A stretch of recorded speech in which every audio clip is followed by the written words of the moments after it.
এটা আপনার কাছে কঠোর শোনাতে পারে, কিন্তু আপনার সন্তান আপনাকে ভালোবাসে কারণ আপনি তার বাবা-মা। সে আপনাকে ভালোবাসে কারণ তার আত্মা জানে যে এই জীবনে তার কর্মফল পূরণের জন্য তাকে আপনার সাথে থাকতেই হবে। হ্যাঁ, এই বন্ধন রক্তের চেয়েও গভীর।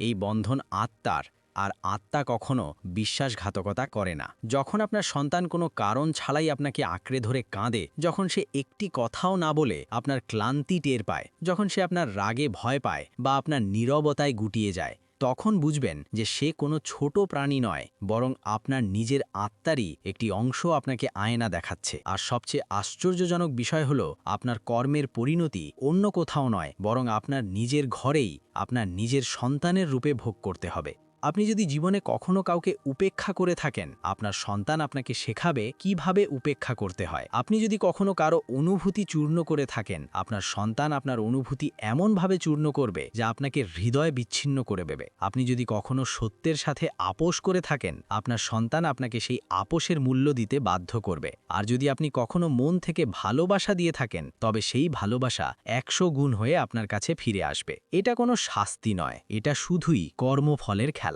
কিন্তু বন্ধুরা, আমরা আপনাদের জন্য ভিডিও বানাতে এত পরিশ্রম করি, তাই এর বিনিময়ে আপনারা অন্তত লাইক এবং কমেন্ট তো করতে পারেন। ভিডিওটি অবশ্যই লাইক করুন এবং চ্যানেলটি সাবস্ক্রাইব করুন, আপনার বন্ধুদের সাথে শেয়ার করুন এবং কমেন্টে আমাদেরও জানান আপনি এই ভিডিওটি কোথায় দেখছেন। চলুন ভিডিওতে বাকিটা দেখা যাক। এখন এই বিষয়টি আর একটু গভীরভাবে বুঝুন। যখন আমরা বলি যে আপনার সন্তানই আপনার কর্ম, তার মানে এই নয় যে সন্তানটি আপনার সম্পত্তি বা উত্তরাধিকার। এর মানে হলো, এই জীবনে আপনি যা কিছু ভেবেছেন, যা কিছু দমন করেছেন, যা কিছু অন্যদের দিয়েছেন বা দেননি, সেই সব কিছুই আপনার সামনে জীবন্ত রূপে উপস্থিত। সন্তানটি আপনার পরীক্ষা, আপনার সুযোগ, এবং সবচেয়ে গুরুত্বপূর্ণ হলো, এটি আপনার একমাত্র আয়না যেখানে আপনি কোনো রকম ছাঁকনি ছাড়াই আপনার আসল সত্তাকে দেখতে পারেন। তাই যখন সন্তান জেদ করে, তখন সে আপনাকে দেখিয়ে দেয় আপনি কতটা জেদি। যখন সে আপনার সাথে মিথ্যা বলে, তখন সে আপনার জীবনে বলা মিথ্যাগুলোর আয়না আপনাকে দেখিয়ে দেয়। যখন সে আপনার সামনে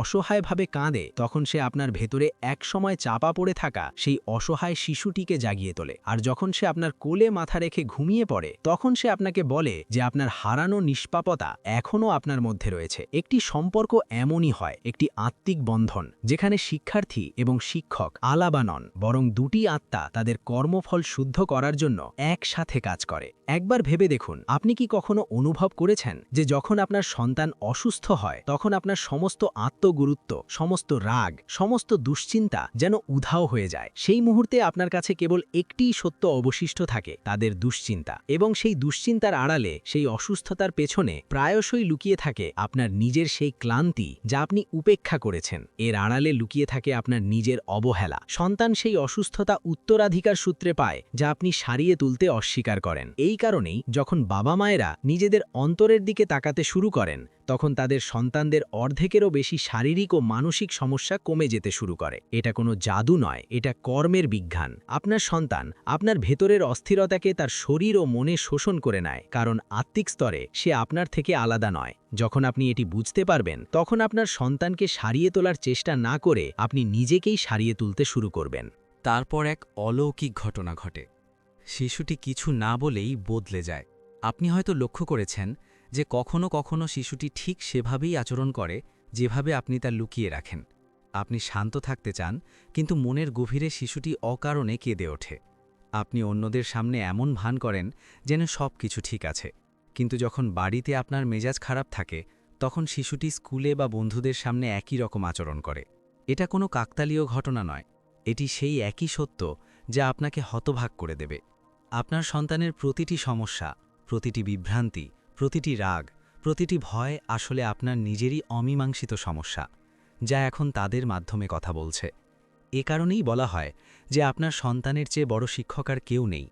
সেই শিক্ষক কোনো সনদ বা ভান ছাড়াই আপনাকে প্রতিদিন শেখান আপনি কে, আপনার ভেতরে কি অবশিষ্ট আছে, এবং আপনার আর কি উন্নতি করা প্রয়োজন। এখন আপনার সন্তানের জন্মের মুহূর্তটির কথা ভাবুন। সেই মুহূর্তে আপনার ভেতরে এক ভিন্ন স্পন্দন জেগে উঠেছিল, তাই না? সেটা শুধু আনন্দ ছিল না, এটা ছিল এমন এক অনুভূতি যে আপনার জীবন বদলে গেছে। আর তা সত্যিই বদলে গিয়েছিল, কিন্তু আপনি যেভাবে ভেবেছিলেন সেভাবে নয়, এক অন্যভাবে। আপনি ভেবেছিলেন আপনি তাকে পথ দেখাবেন, কিন্তু বাস্তবে সেই আপনাকে পথ দেখাতে শুরু করল। আপনি ভেবেছিলেন আপনি তাকে রক্ষা করবেন, কিন্তু বাস্তবে তার নিষ্পাপতা আপনার দমন করা অনুভূতিগুলোকে রক্ষা করতে শুরু করল। এটাই একটি শিশু এবং আপনার আত্মার মধ্যকার সম্পর্ক। এই সম্পর্ক লালন পালনের অনেক ঊর্ধ্বে। এটি রূপান্তর ও মুক্তির সম্পর্ক।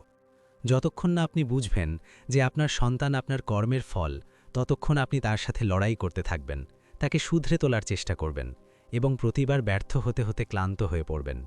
কিন্তু যেদিন আপনি বুঝবেন যে এই সন্তান আমারই একটি অংশ, আমার কর্মের এক দৃশ্যমান প্রকাশ, সেদিন আপনার সংগ্রাম শেষ হবে। সেদিন আপনার সন্তানকে শুধরে তোলার চেষ্টার পরিবর্তে আপনি নিজেকেই শুধরে নিতে শুরু করবেন। আর তখন দেখবেন আপনার সন্তানের স্বভাব, তার স্বাস্থ্য, তার সাফল্য, তার সুখ সবকিছু আপনার কোনো অনুরোধ ছাড়াই বদলে যেতে শুরু করবে। এটাই সেই সত্য যা আমাদের ঋষিগণ শতাব্দীর পর শতাব্দী ধরে প্রচার করে আসছেন। কিন্তু আধুনিকতার অন্ধত্বে আমরা তা ভুলে গেছি। আমরা আমাদের সন্তানদের প্রকল্পে পরিণত করেছি। আমরা তাদের দিয়ে আমাদের অপূর্ণ ইচ্ছাগুলো পূরণ করিয়েছি। আমরা তাদের আমাদের সামাজিক মর্যাদার প্রতীক বানিয়েছি। আর তারপর যখন তারা আমাদের প্রত্যাশা পূরণ করতে না পারল, আমরা দুঃখ পেলাম। আমরা তাদের দোষারোপ করতে শুরু করলাম। আমরা বললাম, আমরা তোমার জন্য সব কিছু করেছি, তাহলে তুমি এমন হয়ে গেলে কেন? কিন্তু সত্যিটা হলো, আমরা তাদের জন্য কিছুই করিনি। আমরা কেবল তাদের মাধ্যমে নিজেদের কর্মফলই পূর্ণ করেছি। আসল প্রশ্নটা হলো, আমরা কি আমাদের কর্মফল স্বীকার করতে প্রস্তুত? আমরা কি সেই আয়নায় নিজেদের সেই সত্যটা দেখতে পারি যা আমরা নিজেদের কাছ থেকে লুকিয়ে রেখেছি? কারণ যতক্ষণ না আমরা তা করছি, আমরা আমাদের সন্তানদের সাথে সম্পর্কিত প্রতিটি বিষয়ে জড়িয়ে থাকব, প্রতিটি সম্পর্কে সংঘাতের মুখোমুখি হব এবং প্রতিদিন সকালে নতুন এক ক্লান্তি নিয়ে ঘুম থেকে উঠব। তাই এই মুহূর্তে আমি আপনাদের বলতে চাই, আপনার সন্তানকে পরিবর্তন করার চেষ্টা বন্ধ করুন। বরং তার সামনে বসুন, তার চোখের দিকে তাকান এবং জিজ্ঞাসা করুন, আমি এমন কী কাজ করছি যা তুমি আমাকে দেখাচ্ছ? এই প্রশ্নটি আপনার জীবন বদলে দেবে। যেই মুহূর্তে আপনি এই প্রশ্নটি করবেন, আপনি আপনার সন্তানের ঝলক সর্বত্র দেখতে শুরু করবেন। আপনার রাগে, আপনার ক্লান্তিতে, আপনার ব্যর্থতায়, আপনার অহংকারে। তখন আপনি উপলব্ধি করবেন যে আপনার সন্তানই আপনার কাজ এবং আপনার কাজই আপনার সন্তান। এটা কোনো তাত্ত্বিক বিষয় নয়, এটি এমন একটি পরীক্ষা যা প্রত্যেক বাবা মাকে তাদের জীবনে একবার করে দেখতেই হবে। নইলে আপনার পুরো জীবনটাই কেটে যাবে আপনার সন্তানকে নিয়ে দুশ্চিন্তা, অভিযোগ আর অনুশোচনায়। এখন আপনি হয়তো ভাবছেন, এত সব গভীর তথ্যের পর আমি কি সত্যিই অবাক হয়েছি? তাই আমি বলি, এটা তো কেবল শুরু। আসল হৃদয় বিদারক ব্যাপারটি হলো, যেদিন আপনি বুঝবেন যে আপনার সন্তান আপনার কর্মের দর্পণ, সেদিন আপনি এও বুঝবেন যে আপনার বাবা মাও ছিলেন তাদের কর্মের দর্পণ। আর আপনিও আপনার বাবা মায়ের কর্মফলেরই প্রতিচ্ছবি। এই চক্র যুগ যুগ ধরে চলে আসছে। শৈশবে আপনি যা কিছু দেখেছেন, আজ তাই আপনার সন্তানের মধ্যে সঞ্চারিত করছেন। আপনি পছন্দ করুন বা না করুন, আপনার সন্তানও আপনার সহ্য করা কষ্টেরই সম্মুখীন হচ্ছে, শুধু তা ভিন্ন রূপে। আর যদি আপনি এই চক্র ভাঙতে চান, তবে তার একটাই সমাধান আছে। নিজের কর্মফলকে চিনুন, নিজের অন্তরে তাকান এবং নিজেকে নিঃস্বার্থভাবে পরিবর্তন করুন। আপনি যখন পরিবর্তিত হবেন, আপনার সন্তানও আপনি পরিবর্তিত হবে। কারণ তারা আপনার থেকে আলাদা নয়। এটাই সেই গোপন রহস্য যা মানুষকে অবাক করে দেয়। কারণ তারা মনে করে তাদের সন্তান একটি পৃথক সত্তা, অথচ তারা তাদের আত্মারই একটি অংশ। তাই আজ থেকে যখনই আপনার সন্তান কোনো ভুল করবে, জেদ দেখাবে, অসুস্থ হবে বা কোনো সমস্যা তৈরি করবে, তাদের দোষ দেবেন না। পরিবর্তে নিজেকে জিজ্ঞাসা করুন, আমি নিজের মধ্যে এমন কি দমন করে রেখেছি যা এই সন্তান আমাকে দেখাচ্ছে? আমি কোন সত্য থেকে মুখ ফিরিয়ে নিয়েছি যে এই সন্তানই আমার কাছে সেই সত্য প্রকাশ করছে? এটি একটি বাস্তব পরীক্ষা। আপনি যত সততার সাথে এই প্রশ্নটি করবেন, আপনার এবং আপনার সন্তানের মধ্যকার দূরত্ব তত দ্রুত বিলীন হয়ে যাবে। আর যখন দূরত্ব বিলীন হয়ে যাবে, আপনি উপলব্ধি করবেন যে প্রকৃত সম্পর্কটি ভালোবাসার নয়, বরং একাত্মতার। তখন আপনি কোনো সন্তানকে দেখবেন না, কোনো পিতামাতাকেও না। দেখবেন কেবল একটি আত্মা, ভিন্ন ভিন্ন দেহে খেলা করছে, একে অপরকে জাগিয়ে তুলছে, একে অপরের কর্মফল শুদ্ধ করছে। এটাই সেই সত্য যা আমি আপনাকে বলছিলাম। আপনার সন্তানই আপনার কর্মফল। আপনার সন্তান এবং আপনার আত্মার মধ্যকার সংযোগের সত্যটি জেনে আপনি হতবাক হয়ে যাবেন। আপনি পারবেন। আর এখন যেহেতু আপনি এই সব কিছু পড়েছেন, আপনার সন্তানের দিকে আরেকবার তাকান। হতে পারে আপনি তাদের আগের চেয়ে ভিন্নভাবে দেখছেন। এই পরিবর্তনই আপনার কর্মের প্রথম ধাপ। বাকি যাত্রা এখন থেকে শুরু। কিন্তু বন্ধুরা, একটু অপেক্ষা করুন। আমরা আপনাদের জন্য ভিডিও বানাতে এত পরিশ্রম করি, তাই এর বিনিময়ে আপনারা অন্তত একটি লাইক এবং একটি সুন্দর মন্তব্য করতে পারেন। ভিডিওটি অবশ্যই লাইক করুন এবং চ্যানেলটি সাবস্ক্রাইব করুন। আপনার বন্ধুদের সাথে শেয়ার করুন এবং মন্তব্য করে আমাদের জানান যে আপনি এই ভিডিওটি কোথায় দেখছেন। চলুন ভিডিওটি নিয়ে এগিয়ে যাই। এতক্ষণে আপনি নিশ্চয়ই বুঝে গেছেন যে আপনার সন্তান আপনার কর্মের একটি জীবন্ত দর্পণ। কিন্তু এখন আমি আপনাকে এই সত্যের বিপরীত দিকটি বলতে যাচ্ছি, যা আপনাকে এমন অনুভব করাবে যেন আপনি অন্ধ হয়ে গিয়েছিলেন। এটি শুধু একটি দর্পণ নয়, এটি একটি অদৃশ্য সুতো যা আপনাদের জীবনের প্রতিটি সংযোগকে যুক্ত করে। যখন আপনি বলেন, আমার সন্তান আমাকে বোঝে না, তখন সত্যিটা হলো তারা আপনাকে ততটুকুই বোঝে যতটুকু আপনি নিজেকে বোঝেন। যখন আপনি বলেন, আমার সন্তান আমার থেকে দূরে সরে যাচ্ছে, তখন সে ঠিক সেই দূরত্বই তৈরি করছে যা আপনি নিজের মধ্যে আপনার প্রকৃত সত্তা থেকে তৈরি করেছেন। এটা কোনো কাকতালীয় ঘটনা নয় যে যেসব বাবা মা জীবনে কখনো নিজেদের অনুভূতি প্রকাশ করেননি, তাদের সন্তানরা হয় অত্যন্ত শান্ত স্বভাবের হয়, অথবা এতটাই স্পষ্টভাষী হয় যে তারা সংসারকে ওলটপালট করে দেয়। উভয় অবস্থাই একই রোগের লক্ষণ। সেই রোগটি হলো আপনার আত্মস্বীকৃতি। আপনি হয়তো এটা জেনে আরও বেশি অবাক হবেন যে আপনার সন্তান শুধু আপনার বর্তমান কর্মের ফল নয়, বরং আপনার পূর্বজন্মে করা কর্মেরও ফল। হ্যাঁ, এটা সম্পূর্ণ সত্য। যখন একটি আত্মা পৃথিবীতে আসে, তখন সে তার সাথে একটি সম্পূর্ণ যাত্রাপথ নিয়ে আসে, এবং সেই যাত্রা সেই পরিবারে শেষ হয় যেখানে সে তার অবশিষ্ট কর্মফল সম্পন্ন করার সেরা সুযোগ পায়। তাই এমনটা ভাববেন না যে তোমার সন্তানের জন্ম হয়েছিল আকস্মিকভাবে। সে তোমার কাছে এসেছিল তোমার আর তার আত্মার মধ্যকার এক পুরনো চুক্তির কারণে। সেই চুক্তিতে বলা ছিল, এই জীবনে আমি যা দেখতে অস্বীকার করেছি, তুমি আমাকে তাই দেখাবে, আর তুমি যা দমন করেছ, আমি তোমাকে তাই দেখাবো। পারস্পরিক শেখার এই খেলাকেই আমরা সম্পর্ক বলি। এখন আরও আশ্চর্যের বিষয় হল যে আপনার সন্তানের শারীরিক গঠন, তার অসুস্থতা, তার শেখার গতি, তার আগ্রহ, এমনকি তার নিয়তিও আপনার ভেতরের এমন সব শক্তির প্রতিফলন যা আপনি কখনো স্বীকার করেননি। উদাহরণস্বরূপ, যদি কোনো শিশু কোনো শারীরিক কারণ ছাড়াই বারবার অসুস্থ হয়ে পড়ে, তাহলে তার বাবা মায়ের মনের কোথাও জীবনের প্রতি এক গভীর ক্লান্তি, এক ধরনের প্রত্যাখ্যান বা এক চাপা শোক লুকিয়ে থাকে, যা তারা নিজেরাও উপলব্ধি করতে পারেন না। শিশু সেই দুঃখ নিজের কাঁধে তুলে নেয়, কারণ তার আত্মা জানে যে বাবা মা যদি সরাসরি এর মুখোমুখি না হন, তবে তা প্রজন্ম থেকে প্রজন্মান্তরে বয়ে যেতেই থাকবে। এ কারণেই বলা হয় যে শিশুরা পরিবারের নীরব সঙ্গীতকে কথা বলতে দেয়। সেই অসুস্থতা, সেই রাগ, সেই বিষণ্ণতা, সেই আসক্তি সবই হলো সেই পরিবারের অব্যক্ত সত্যের কণ্ঠস্বর, যা কেউ শুনতে চায় না। এখন আপনি হয়তো জিজ্ঞাসা করতে পারেন, আপনি এই চক্র থেকে কিভাবে বেরিয়ে আসবেন? উত্তরটি সহজ কিন্তু সমানভাবে কঠিন। আপনাকে আপনার সন্তানের ভেতরের সেই যন্ত্রণাটি দেখতে হবে যা আপনি স্বাভাবিক ভেবে উপেক্ষা করেছেন। যখন আপনার সন্তান চিৎকার করে, তাকে শান্ত করার চেষ্টা করার আগে এক মুহূর্তের জন্য থামুন এবং উপলব্ধি করুন আপনার ভেতরে কে চিৎকার করছে। যখন তারা আপনার কথা শোনে না, তখন তাদের জেদি ভাববেন না, বরং ভাবুন আপনি আপনার জীবনে কার অবাধ্য হয়েছিলেন এবং কি শাস্তি ভোগ করেছেন।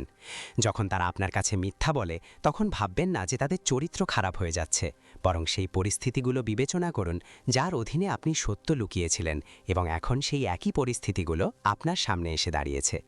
এটি আত্মপরীক্ষার সবচেয়ে সরাসরি পদ্ধতি, এবং আপনি এতে যত বেশি সৎ হবেন, আপনার সন্তানের আচরণ তত দ্রুত পরিবর্তিত হবে।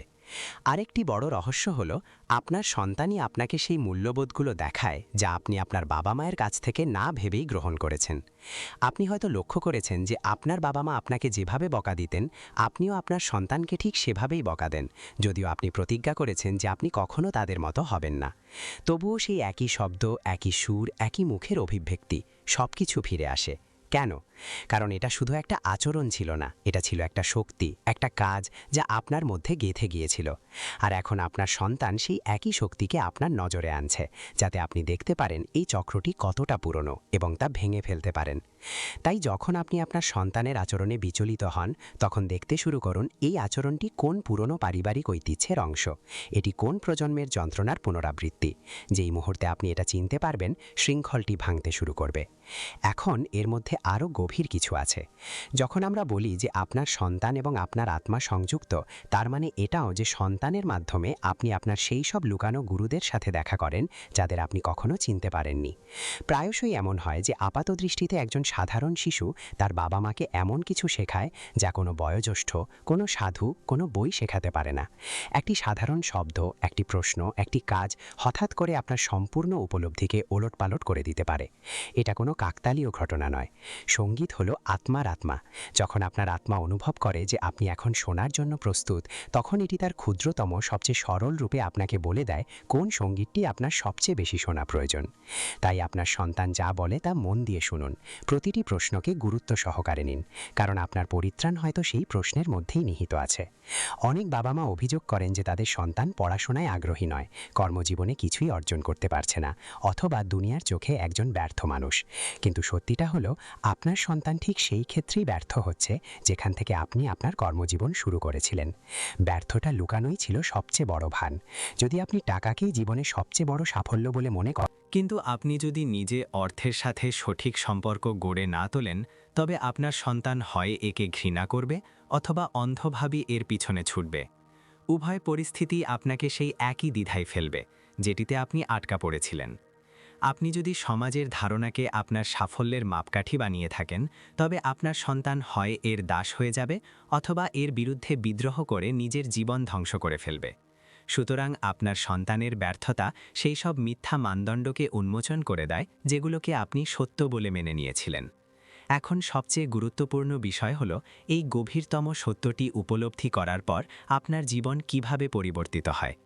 যখন আপনি মেনে নেন যে আপনার সন্তানই আপনার কর্ম, তখন নিজেকে শুধরে নেবার দমবন্ধ করা অনুভূতি আপনার ভেতর থেকে উধাও হয়ে যায়। আপনি সন্তানকে একটি পৃথক সত্তা হিসেবে শুধরে নেওয়ার চেষ্টা করেন না, বরং নিজেকে শুধরে নিতে শুরু করেন।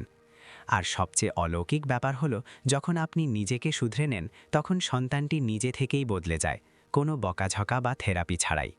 কারণ এখন সেই আয়নাটি পরিষ্কার, তাকে সেই ময়লা দেখানোর আর কোনো প্রয়োজন নেই। এটাই সেই গোপন রহস্য যা সবাইকে অবাক করে দেয়। সন্তান লালন পালনের শ্রেষ্ঠ উপায় হলো নিজের আত্মার যত্ন নেওয়া। আপনি যখন শান্ত থাকেন, আপনার সন্তানও শান্ত থাকে। আপনি যখন স্বচ্ছ থাকেন, আপনার সন্তানও স্বচ্ছ থাকে। আপনি যখন নিঃশর্তভাবে ভালোবাসেন, আপনার সন্তানও নিঃশর্তভাবে সংযুক্ত হয়। এটা মনোবিজ্ঞান নয়, এটা আত্মার বিজ্ঞান। আরেকটি অত্যন্ত গুরুত্বপূর্ণ দিক, যখন আপনি বুঝতে পারেন যে আপনার সন্তানই আপনার কর্ম, তখন আপনার থেকে প্রত্যাশার বিষ দূর হয়ে যায়। আপনি আপনার সন্তানের কাছে আপনার ইচ্ছা পূরণের প্রত্যাশা করেন না, কারণ আপনি জানেন যে সে কেবল আপনার কর্মকে পথ দেখাচ্ছে। আপনি বলেন না, আমি তোমার জন্য এত কিছু করেছি, তুমি আমার জন্য কি করেছ? কারণ এখন আপনি জানেন যে সে ইতিমধ্যেই আপনার জন্য সর্বশ্রেষ্ঠ কাজটি করছে। সে আপনাকে আপনার নিজের কাছে নিয়ে আসছে। এই পরিপক্কতাই একজন সাধারণ অভিভাবককে একজন সত্যিকারের গুরুতে রূপান্তরিত করে। আর যখন আপনি গুরু হয়ে ওঠেন, তখন আপনার সন্তানকে আর কিছু শেখানোর প্রয়োজন হয় না। আপনি কেবল থাকেন, এবং আপনার অস্তিত্বই হয়ে ওঠে সর্বশ্রেষ্ঠ শিক্ষা। তাই আজ এই মুহূর্তেই একটি সিদ্ধান্ত নিন। আপনার সন্তানের প্রতিটি আচরণ যা আপনাকে কষ্ট দেয়, তাকে একটি চিহ্ন হিসেবে গ্রহণ করুন। এমন একটি চিহ্ন যা বলে যে আপনার ভেতরে কোথাও একটি ক্ষত এখনও রয়ে গেছে, একটি ভয় এখনও রয়ে গেছে, একটি সত্য এখনও অব্যক্ত। সেই চিহ্নকে সম্মান করুন, এটাকে দমন করবেন না। আর যখন আপনি সেই ক্ষতটি দেখবেন, সেই ভয়টিকে চিনবেন এবং সেই সত্যটি বলবেন, তখন দেখবেন আপনার সন্তানের সেই আচরণটি কিভাবে গলে যেতে শুরু করে। এটা কোনো জাদু নয়, এটা আপনার কর্মের শুদ্ধিকরণ। এখন আপনি হয়তো জিজ্ঞাসা করতে পারেন, এই প্রক্রিয়াটি কি রাতারাতি ঘটে? না, এটি একটি অবিরাম যাত্রা। কিন্তু একবার আপনি এই যাত্রা শুরু করলে, আপনি প্রতিদিন নতুন নতুন অলৌকিক ঘটনা দেখতে শুরু করবেন। আপনি লক্ষ্য করবেন যে যে বিষয়টি নিয়ে আপনারা মাসের পর মাস ঝগড়া করতেন, তা এখন নিজে থেকেই শান্ত হয়ে যায়। যে সন্তানকে বোঝাতে বোঝাতে আপনি ক্লান্ত হয়ে গিয়েছিলেন, সে এখন কিছু না বলেই সব বোঝে। যে দূরত্বগুলো বাড়ছিল, সেগুলো আপনা আপনিই ঘুচে যায়। এটাই সত্য। যখন আপনি আপনার কর্মের উন্নতি করেন, আপনার সন্তানেরও উন্নতি হয়, কারণ তারা আপনার থেকে আলাদা নয়। তাই আজ আমি আপনাদের জন্য একটি শেষ প্রশ্ন রেখে যেতে চাই। শোবার আগে যখন আপনি আপনার সন্তানের ঘরে যাবেন, তার বিছানার পাশে দাঁড়ান। এক মুহূর্তের জন্য চোখ বন্ধ করুন এবং অনুভব করুন, আমার ভেতরের কোন কণ্ঠস্বরটি এই শিশু? আমার সেই অংশটি কি যা আমি দেখতে অস্বীকার করি, এবং তারপর সেই অংশটিকে গ্রহণ করুন। ঠিক তাই করুন, কারণ যেদিন আপনি নিজের সেই অংশটিকে গ্রহণ করবেন, আপনার সন্তানও আপনাকে নিঃশর্তভাবে গ্রহণ করবে, এবং তখন আপনি উপলব্ধি করবেন যে আপনার সন্তানটিই ছিল আপনার কর্ম, এবং সেই কর্মগুলো সম্পন্ন করার পর আপনাদের আত্মা এক হয়ে গেছে। এটাই সেই সত্য যা আপনাকে হতবাক করে দিয়েছিল, এবং এখন এই সত্যের সাথে আপনার সন্তানের নতুন জীবন শুরু হয়। পরমহংস যোগানন্দ বলতেন যে মানুষের সবচেয়ে বড় ভুল হলো তারা সবসময় বাইরের জগতে সুখ খোঁজে, কিন্তু কখনো নিজের অন্তরে খোঁজার চেষ্টা করে না। তারা মনে করে যে টাকা পেলে, ভালো মানুষ পেল বা তাদের অবস্থার উন্নতি হলে তারা সুখী হবে। কিন্তু সত্য হলো, অন্তরের শান্তি না থাকলে বাইরের কোনো কিছুই আপনাকে শান্তি এনে দিতে পারে না। আপনি যতই দৌড়ান বা অর্জন করুন না কেন, যদি আপনার মন চঞ্চল থাকে তবে আপনি সর্বদা অতৃপ্ত থাকবেন। পরমহংস যোগানন্দ বলতেন যে মানুষ ঈশ্বরকে ভালোবাসার কথা বলে, কিন্তু বাস্তবে তারা ঈশ্বরকে নয়, বরং তার কাছ থেকে প্রাপ্ত সুবিধাগুলোকে ভালোবাসে। সব কিছু ঠিকঠাক চললে মানুষ ভক্তি চর্চা করে, কিন্তু যেই মাত্র অসুবিধা দেখা দেয় তাদের বিশ্বাস টলে যায়। প্রকৃত ভক্তি হলো সেটাই যা পরিবর্তনের সময়, দুঃখের সময় ঠিক ততটাই শক্তিশালী থাকে যতটা সুখের সময়। পরমহংস যোগানন্দ বলতেন যে মানুষের মনই তার সবচেয়ে বড় শত্রু। এই একই মন আমাদের ভয় দেখায়, বিপথে চালিত করে এবং দুর্বল করে দেয়। সঠিক পথে চালিত হলে এটি আমাদের মহানও করে তুলতে পারে। কিন্তু সমস্যা হলো, বেশিরভাগ মানুষ তাদের মনের প্রভু নয়, বরং তার দাস। তারা তাদের চিন্তাভাবনা নিয়ন্ত্রণ করতে পারে না, তারা তাদের আকাঙ্ক্ষা নিয়ন্ত্রণ করতে পারে না, এবং তারপর জীবন নিয়ে অভিযোগ করে। পরমহংস যোগানন্দ বলতেন যে তুমি তোমার পুরো জীবনটা অন্যদের পরিবর্তন করার চেষ্টায় কাটিয়ে দাও, কিন্তু নিজেকে পরিবর্তন করার চেষ্টা করো না। তুমি চাও মানুষ তোমাকে অনুসরণ করুক, তোমাকে বুঝুক এবং তোমাকে মূল্য দিক, কিন্তু তুমি নিজের ভেতরে তাকাও না এবং দেখো না তোমার মধ্যে কিসের অভাব রয়েছে। যতক্ষণ না তুমি নিজেকে পরিবর্তন করছো, তোমার জীবনে কোনো প্রকৃত পরিবর্তন আসবে না। পরমহংস যোগানন্দ বলতেন, একজন ব্যক্তির আসল পরিচয় তখনই প্রকাশিত হয় যখন তার ক্ষমতা, অর্থ এবং সুযোগ থাকে। যখন কারো কিছুই থাকে না, তখন সবাই ভালো সাজার ভান করতে পারে, কিন্তু যখন তাদের সব কিছু থাকে তখন তাদের আসল চরিত্র সামনে চলে আসে। তাই নিজেকে ভালো ভাবার আগে ভেবে দেখো, তোমার কাছে সব কিছু থাকলেও তুমি কি সঠিক পথ অনুসরণ করতে? পরমহংস যোগানন্দ বলতেন, মানুষ সব সময় তাদের দুঃখ কষ্টের জন্য অন্যদের দোষারোপ করে। তারা ভাগ্যকে অভিশাপ দেয় এবং পরিস্থিতিকে দোষ দেয়, কিন্তু সত্যিটা হলো বেশিরভাগ দুঃখ কষ্টই আপনার নিজের সিদ্ধান্তের ফল।